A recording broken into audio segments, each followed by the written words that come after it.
ক্যাম্পাসে যে কয়বার মার খেয়েছি, অনেক উপদেষ্টা আওয়ামী লীগের বিরুদ্ধে ওই কয়েকদিন বক্তব্য দেন নাই। এটা সার্জিসকে বলতে হবে। এখানে জুলাই মুভমেন্ট ব্র্যাকেটে জার্নালিস্ট নামক একটা হোয়াটসঅ্যাপ গ্রুপে সার্জিসের ফরওয়ার্ড করে একটা মেসেজে সাংবাদিকদের কাছে চক্ষু ইনস্টিটিউট হাসপাতালের এই দুর্বৃত্তদের নিউজ কাভারেজের একটা মেসেজ আমি দেখতে পাচ্ছি। এটি যদি সঠিক হয় তাহলে গতকালকে থেকে সার্জিসের সম্পৃক্ততা নিয়ে যে অভিযোগটি এসেছে সেই বিষয়ে সার্জিসকে পরিষ্কার করতে হবে। আমি পরিষ্কারভাবে আমাদের নেতা কর্মীদেরকে বলে দিতে চাই, ধৈর্যের সীমা ছাড়িয়ে গেছে, সহ্যের বাঁধ ভেঙে গেছে। আগামী 24 ঘন্টার মধ্যে এই হামলাকারী শরীফ, ইন্নল, তনয় সহ সাইফুল সহ যারা চিহ্নিত হয়েছে তাদেরকে যদি প্রশাসন গ্রেপ্তার না করে, সেই হাত দিয়ে ফারুকের গায়ে আঘাত করেছে ওই হাত আপনারা ভেঙে দিবেন। উপদেষ্টা সহ সকলকে বলবো, আগামী 24 ঘন্টার মধ্যে আমরা অ্যাকশন দেখতে চাই, অন্যথায় আপনাদের উপরে কিন্তু আমরা আস্থা রাখবো না। আইন নিজের হাতে তুলে নিয়েই এই শহীদ মিনারে এনে বিচার করব। গতকালকে শহীদ মিনারে জাতীয় বিপ্লবী পরিষদ নামক একটি সংগঠনের কর্মসূচিতে আমন্ত্রিত অতিথি হিসেবে এসে বক্তব্য দেওয়ার শেষ পর্যায়ে আমরা লক্ষ্য করেছি, আপনারা যারা উপস্থিত সাংবাদিক ছিলেন তারাও দেখেছেন, একটি ছেলে বাদিক থেকে এসে পেছন থেকে দুটি লোক ফারুক হাসানের বক্তব্যে প্রতিক্রিয়া দেখিয়েছে এবং মঞ্চের ওই প্রোগ্রামের সভাপতি নাকি ফারুক হাসানকে বলেছিল যে ছাত্রদলের ছেলেরা আপনার বক্তব্যে খেপেছে। ফারুক হাসান বক্তব্য শেষ করে এখান দিয়ে যাওয়ার পথেই সেই শরীফ যেই ছেলেটির, সে হাত ইশারা দিয়ে ডেকে আনলো আরো কয়েকজনকে এবং ফারুক হাসানের উপরে হিংস্র জন্তুর মতো যেমনি শিকার ধরে তেমনি হামলে পড়েছেন এবং তাকে বেধড়ক মারধর করেছেন, সিনেমা স্টাইলে দৌড়ে দৌড়ে তাকে মেরেছেন। ঘটনাগুলো দেখেন যে আয়োজক সভাপতি বলেছিল যে ছাত্রদল নাকি তার বক্তব্য খেপেছে, অথচ ছাত্রদলের এখানে কোনো ধরনের সম্পৃক্ততা ছিল না, এই কর্মসূচিতেও ছাত্রদলের কিছু না। তাহলে আয়োজক সভাপতি কেন বলল? তাহলে তারা যে হামলা করবে এটি তাদের পূর্ব পরিকল্পিত এবং ছাত্রদলের উপরে ওরা দায় চাপাতে চেয়েছিল। ফারুক হাসান শুরুর দিকে যাচাই বাছাই না করতে পেরে হয়তো ভেবেছিল যে ওরা যেহেতু আয়োজক, ওরা বলেছে এটা বোধহয় সত্য, কিন্তু পরবর্তীতে দেখা গেল ছাত্রদলের কোনো সম্পৃক্ততা নেই। রহস্যটি হচ্ছে এই একই প্রোগ্রামে আমাকেও দাওয়াত করেছিল, আমাদের সাধারণ সম্পাদক রাশেদ খানকেও দাওয়াত করেছিল। তাহলে আমরা যদি আসতাম এই দুজন, তাহলে হামলাটি হয়তো আমাদের উপরে হতো। আবার হামলা করেছে কারা? এই আন্দোলনে নাকি তারা আহত হয়েছে। এখন আন্দোলনে আহত হয়েছে নাকি অন্য কোনো অপকর্ম করতে গিয়ে আহত হয়েছে সেটি আমরা জানি না, কারণ এখন তো বিপ্লবের ঝান্ডাধারী অনেককে দেখা যায়, বিপ্লবের দোকানদার, বিপ্লবের দোকান। অথচ এই 5ই আগস্টের পূর্বে এই বৈভর সংগঠন এবং এই সমস্ত ব্যক্তি, এদের খবর ছিল না। তো এটা আমাদের জন্য অশনি সংকেত যে বিপ্লবের ব্যানার নিয়ে নব্য বিপ্লবী দোকানদার দাঁড়িয়ে যাচ্ছে আর নতুন নতুন দোকান খুলছে। সাংবাদিক ভাইদেরকে বলতে চাই, সোশ্যাল মিডিয়ার অপারেটর, এখানে যারা ইউটিউব, ফেসবুক চ্যানেল অপারেট করেন তাদেরকেও বলতে চাই, এইভাবে যদি আপনারাও বৈভর মানে বলতে গেলে কথাবার্তা অসংলগ্ন, স্বাভাবিক সুস্থতা আছে কিনা জানা নাই, এদের দেখে অনেকেই বোম ধরে আসিফ নজরুল ইউনুস স্যারের একটা ছবি লাগাইয়া, একটা থাম্বনেল লাগাইয়া, একটা গরম হেডলাইন দিয়ে যে ইউনুসকে টেনে আমাদের হুমকি দিলেন অমুক, একই করলে বললেন আসিফ নজরুল, বললেন ছাত্র নেতা, যুব নেতা, অমক তমক, এই ধরনের এই যে চটকদার হেডলাইন করা, এটা তো একটু কমন সেন্সের বিষয় যে এইগুলো এইভাবে প্রচার করা উচিত না। এবং এই যে জুলাই গণ অভ্যুত্থানের পরে এই বিপ্লবের দোকানদাররা অমক সাংবাদিককে হুমকি দিচ্ছে, অমক হাউসে হুমকি দিচ্ছে যে আপনার হাউস ফাঁসিবাদের দোসর, অমকে এই ছিল, আপনারা আমাদের নিউজ কাভারেজ করেন না, আসেন, না হলে কিন্তু অমক হবে তমক হবে, এমন কিছু বিশৃঙ্খলা হয়েছেও। এই বিশৃঙ্খলার আমাদের উৎসাহী কর্মকাণ্ডে পরিষ্কারভাবে আমাদের বিন্দুমাত্র সমর্থন নাই। আমরা বিনয়ের সাথে অনুরোধ করব, সাংবাদিকতার বাইরে একজন নাগরিক হিসেবে এই সমস্ত বৈফল ব্যক্তি এবং সংগঠনের কর্মকাণ্ডকে আপনারা উৎসাহিত করেন না। এখন আমার মূল বক্তব্যে যেটি আমাদের শঙ্কা, যে আজকে এইখানে ফারুক হাসানকে ছুরি দিয়ে এইখানে আঘাত করে কপাল কেটে গিয়েছে।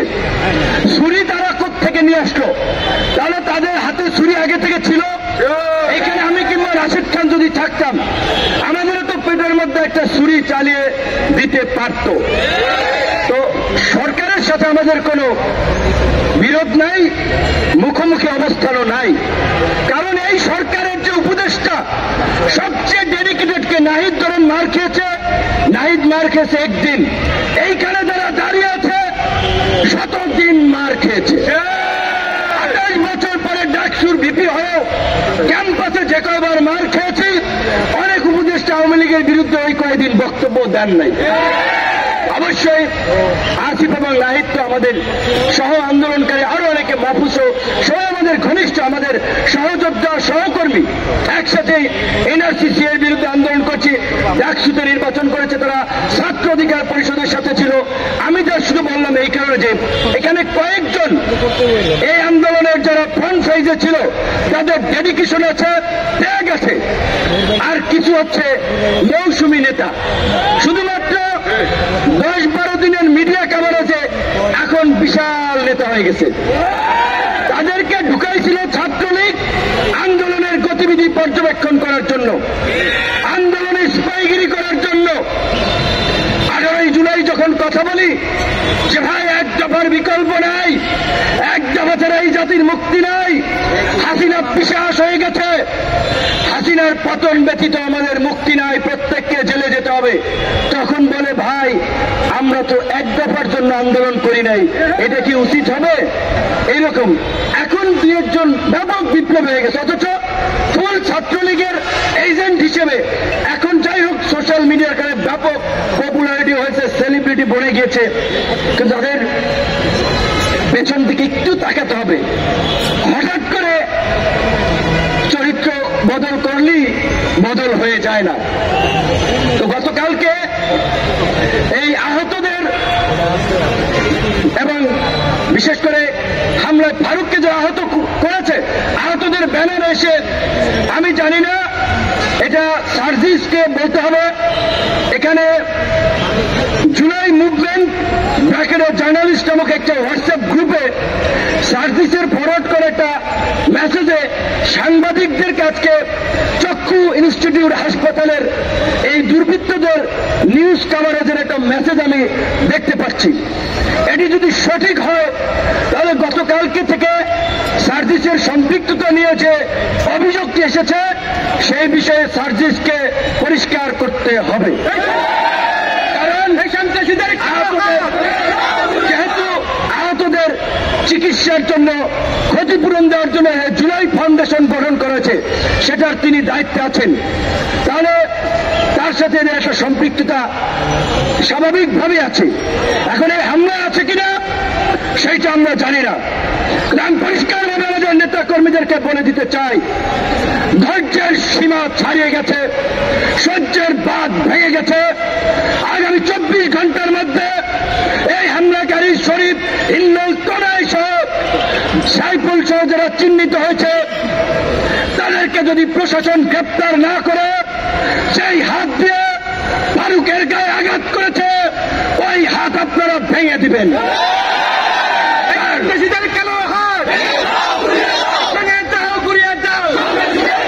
তার জন্য যদি জেলে যেতে হয়, হুকুমদাতা হিসেবে 1 নম্বর আসামি আমি আবার বললাম। কিন্তু এখন যদি আমাদের ভেজা বাংলাদেশে এই অধিকার পরিষদের নেতা কর্মীরা গত 27 বছর ধারাবাহিকভাবে যে লড়াই সংগ্রাম করেছে, দিয়েছে, এই আজকে বিপ্লবের প্রেক্ষাপট তৈরি করেছে। আমরা উপদেষ্টা হই নাই, সরকারে যাওয়ার জন্য আকুপাকু করি নাই, আমরা রাজনীতি করে নির্বাচিত জনপ্রতিনিধি হতে চাই। এই সরকারকে পরিষ্কারভাবে বলেছি, একমাত্র রাষ্ট্র পুনর্গঠনে সংস্কারের প্রশ্নে একমাত্র কোন অধিকার পরিষদ ব্ল্যাঙ্ক চেক দিয়েছে। আপনাদের যতদিন লাগে ক্ষমতায় থাকেন, আল্লাহর হস্তে এই যে আমাদের মধ্যে জুলাই বিপ্লবকে কেন্দ্র করেছে জাতীয় ঐক্য এবং সংহতি তৈরি হয়েছে, সেটার দিকে নজর দিয়ে সকলের মতামত নিয়ে রাষ্ট্র সংস্কার করুন। সরকারের বিরুদ্ধে বক্তব্য দিয়েছে নাকি, তাই ওই টোকাই নাকি খেপে গিয়েছে। প্রথমত হচ্ছে ওই ছোকরা ছেলে, বোঝাই যাচ্ছে ধান্দাবাজি করার জন্য এর সাথে ছবি ওর সাথে ছবি, কাজী ও কোনো গুরুত্বপূর্ণ ব্যক্তি না, সরকারের এর সাথে কোনো সম্পৃক্ততা আছে বলে আমি মনে করি না। কিংবা আন্দোলনকারীদেরও সার্জিসের নাম এসেছে, আমি বিশ্বাস করতে চাই না যে আমাদের ছোট ভাইরা এইভাবে, বা সার্জিসের বাড়ি উত্তরবঙ্গে, ফারুকের বাড়ি উত্তরবঙ্গে, তার উপরে হামলা করাতে সে সমর্থন দেবে, এটা আমার মনে হয় না। কিন্তু ঘটনাটি খুব রহস্যজনক। এই ঘটনার পেছনে দেশি বিদেশি কোনো ষড়যন্ত্র আছে কিনা সেটিও খতিয়ে দেখতে হবে। কারণ বিপ্লবের পরে প্রতি বিপ্লবের জন্য পলিটিক্যাল কিলিং হয়, রাজনৈতিক হত্যাকাণ্ড ঘটে। এই বিপ্লব এবং আন্দোলনে আমাদের কি রোল, আমরা কি করেছি, সেটা আমাদের নিজেদের বলতে হবে না, দেশের মানুষ জানে। তাই আমাদের জিএমপি কমিশনারের সাথে গতকালকে কথা হয়েছে, উপদেষ্টা সহ সকলকে বলবো আগামী 24 ঘন্টার মধ্যে আমরা অ্যাকশন দেখতে চাই, অন্যথায় আপনাদের উপরে কিন্তু আমরা আস্থা রাখবো না। আইন নিজের হাতে তুলে নিয়েই এই শহীদ মিনার এনে বিচার করব। ওরা নাকি ক্ষমা চেয়েছে, এইভাবে সিনেমা স্টাইলে মেরে ক্ষমা চাইলে ক্ষমা হবে না, হবে না। আমরা এত হাতেম পাই না। শেখ হাসিনা 2000 হত্যাকাণ্ড ঘটিয়ে শেখ হাসিনা ক্ষমা চাইলে কি তাকে ক্ষমা করব? আওয়ামী লীগের ক্ষমা আছে?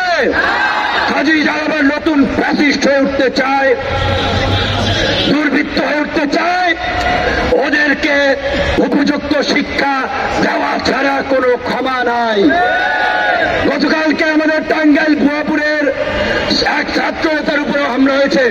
দেশের বিভিন্ন স্থানে আমাদের নেতা কর্মীরা মাদক, চাঁদাবাজি, লুটপাটের বিরুদ্ধে প্রতিবাদ করায় অনেক জায়গায় তাদেরকেও বাধা দেওয়া হচ্ছে।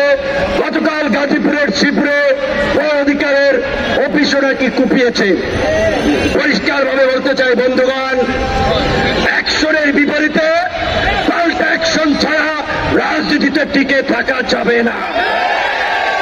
এই বিপ্লবোত্তর পরিস্থিতিতে নানান ধরনের অরাজক পরিস্থিতি তৈরি করতে দেশি বিদেশি এজেন্টরা কাজ করছে। ছাত্র তরুণ আন্দোলনকারীদেরকে মুখোমুখি করিয়ে দিচ্ছে, কিন্তু তরুণদের নেতৃত্ব দানকারী সংগঠন হিসেবে, আন্দোলনের তরুণদের অগ্রজ হিসেবে আপনাদেরকে সুসংগঠিতভাবে প্রতিরোধ বাহিনী গড়ে তুলতে হবে। অ্যাকশন হবে, সাথে সাথেই পাল্টা অ্যাকশন। আমি ক্ষুব্ধ হয়েছি, গতকাল করে হামলা করার পরে এই শহীদ মিনার থেকে পার পেল কিভাবে? আপনাদের উচিত ছিল পিটাই আনিয়া থানায় দেওয়া। যাই হোক, আপনারা করেন নাই, ম্যাচুরিটির পরিচয় দিয়েছেন, বক্তব্য খুব অ্যাগ্রেসিভ হয়ে যাচ্ছে, কিচ্ছু করার নাই। ভদ্রতাকে এইখানে অনেকে দুর্বলতা ভাবে, কাজেই বেশি ভদ্র হওয়ার দরকার নাই। যেখানে যতটুকু করার, যেখানে যতটুকু হাতা খাসানের দরকার, ওইটুকু খাসাইতে হবে এখন। কাজেই সরকার এবং আইন শৃঙ্খলা বাহিনী, প্রশাসনকে আমাদের পরিষ্কার বার্তা, আপনারা সিদ্ধান্ত নিতে হবে 24 ঘন্টার মধ্যে এই চিহ্নিত দুর্বৃত্ত অভিযুক্তদেরকে গ্রেপ্তার করে আইনের আওতায় নিয়ে আসবেন, অথবা ওরা যদি ওই হসপিটালের আপনার ক্যান্টিনের বাণিজ্য করার জন্য ওইখানে থেকে নাটক করে মাটির নিচে পালায়, আমাদের নেতা কর্মীরা খুঁজে এনে এই শহীদ মিনারের উপযুক্ত বিচারের মুখোমুখি করে।